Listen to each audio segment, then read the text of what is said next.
London, 1892. The city was on edge. Women were dying.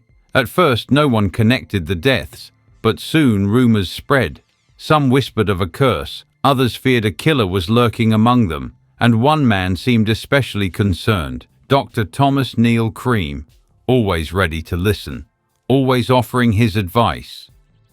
Ellen Donworth was 27. She had come to London in search of work, like so many before her. But in a city teeming with poverty and desperation, choices were few. One evening she met Dr. Cream. He was kind, sophisticated, and generous. He offered her a drink. Within hours, Ellen collapsed. Her body convulsed violently on the street.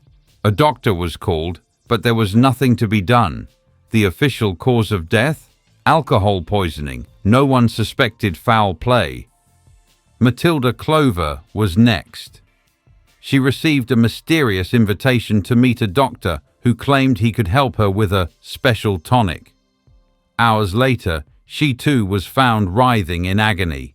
Once again, the official report said alcohol poisoning, and once again, the real killer walked free. No one saw the pattern. Initially, few believed these deaths were connected, and as Londoners panicked, speculating wildly about the killer's identity, one man eagerly inserted himself into the conversation. Dr. Thomas Neil Cream, concerned citizen. He listened. He nodded solemnly.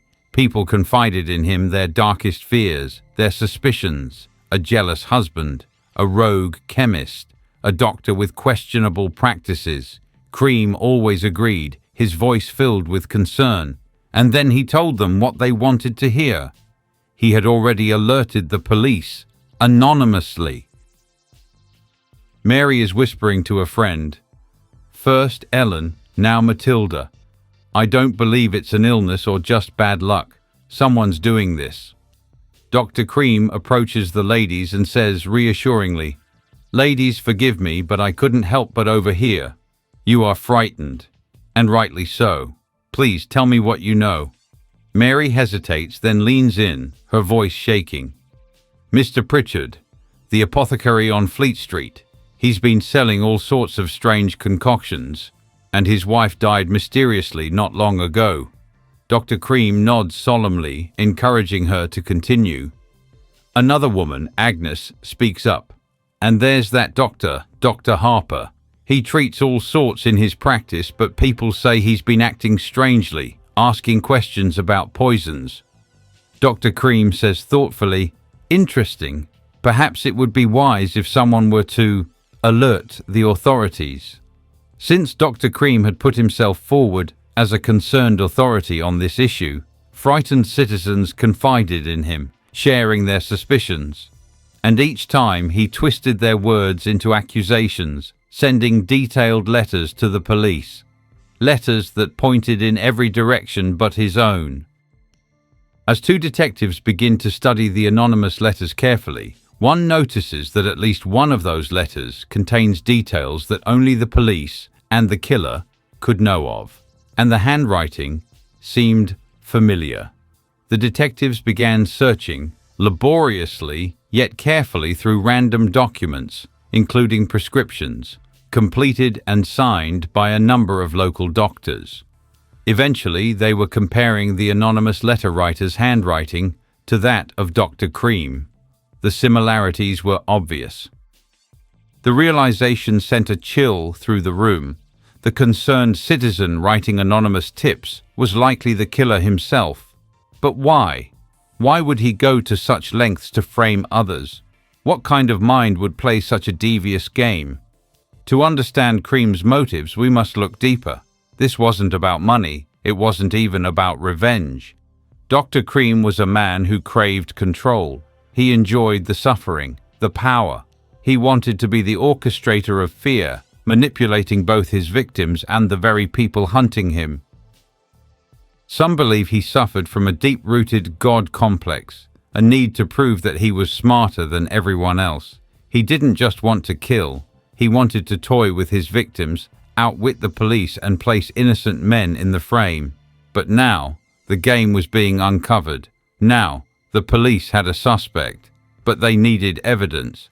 A two-pronged investigation began immediately. First, Cream was placed under discreet surveillance. Detectives followed him as he prowled the streets, watching as he met women who could have been his next victims. Second, his past was unearthed. Investigators dug into his background, and what they found shocked them. Cream had already been convicted of poisoning a man in Canada. He had been sentenced to life in prison, but mysteriously released after just 10 years. And now, he was free to kill again. In a quiet London lodging house, a heavy mist clings to the streets as several officers, dressed in dark coats, move into position outside a modest brick building. Their boots crunch softly against the cobblestone. Inside, a dim candle flickers in Dr. Cream's room. Cream is sitting at a wooden desk, his pen gliding smoothly across a page. He pauses, admiring his own writing. Another letter, another lie. But suddenly, there is a loud knocking at the door. Cream's head snaps up. His jaw clenches. He moves quickly, sliding the letter into a drawer, covering it with a medical book. The knocking grows more forceful. Detective Smith shouts, "Dr. Cream, Scotland Yard, open the door." There is a tense silence. Cream hesitates, his mind racing. Then, with careful composure, he stands and unlocks the door. As it swings open, several detectives push inside, their eyes scanning the room. Detective Smith says coldly, "Dr. Cream, we have a warrant to search these premises." Cream replies calmly, "My premises? Well, of course, gentlemen, if you indeed have a warrant. I assure you, though, you will only be wasting your valuable time." But the detectives are already at work. Smith signals to an officer who begins rifling through a stack of papers on the desk. Another officer opens a cabinet. Rows of small bottles glisten under the dim candlelight. He lifts one, squinting at the label. Detective 2 says grimly, "Strychnine." Cream's smile falters for the briefest second, but he quickly recovers. Dr. Cream points out, "A doctor must have his supplies. Surely you don't suspect me of improper use." The detective ignores him, eyes narrowing as he moves toward a locked drawer. He tugs at the handle. It doesn't budge. Detective Smith demands politely, "This drawer, open it please, doctor." Dr. Cream hesitates before saying, "I'm afraid I've misplaced the key." Detective Smith shrugs and replies, "For every problem there is a solution." Smith motions to an officer, who steps forward and, crack, forces the drawer open with a swift strike of his truncheon. Inside, the detectives find a collection of letters, neatly folded. Smith carefully lifts one, unfolding it. His breath catches. Detective Smith turns to the doctor.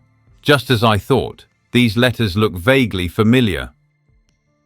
Dr. Cream's narcissism exceeds his awareness that he has been rumbled. "I do not deny that in order to expedite your investigations, I have written to your office on occasion, anonymously. I think you will find that my efforts were, and are, not criminal." The letter is identical to the anonymous tips sent to Scotland Yard, same handwriting, same precise accusations. Smith looks up, locking eyes with Cream, who remains eerily composed. But then another officer speaks from across the room. "Sir, you need to see this." The officer holds up a journal, thick, well-worn, filled with pages upon pages of handwritten notes. Smith flips through it, his stomach tightening, detailed descriptions of poisons, calculations, names, dates, and then, in precise script, a chilling passage. Ellen Donworth, dose administered successfully, symptoms presented as expected. Matilda Clover, delayed reaction but effect, satisfactory. The room is silent. The weight of the discovery settles. Smith slowly closes the book, staring at Cream, who now stands utterly still. Detective Smith addresses the doctor. "It would seem that your efforts, Dr. Cream, were indeed criminal."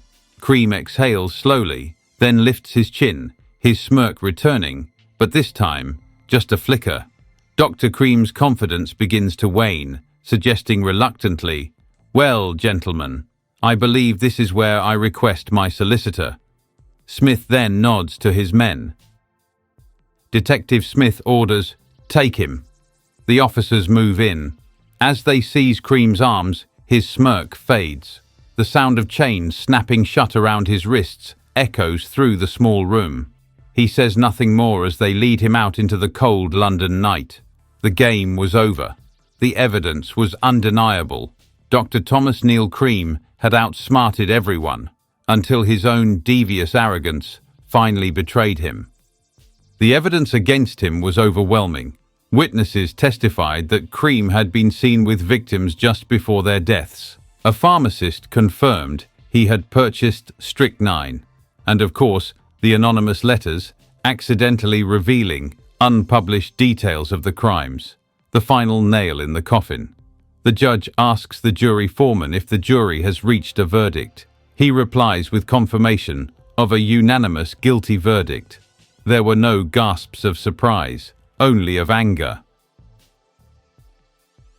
For a while, Dr. Thomas Neil Cream fooled everyone. The police, the public, his own colleagues, his naive and trusting victims. But in the end, his deviant and sadistic nature betrayed him. He didn't just want to kill, he wanted others to be punished for his crimes. And that was how he trapped himself.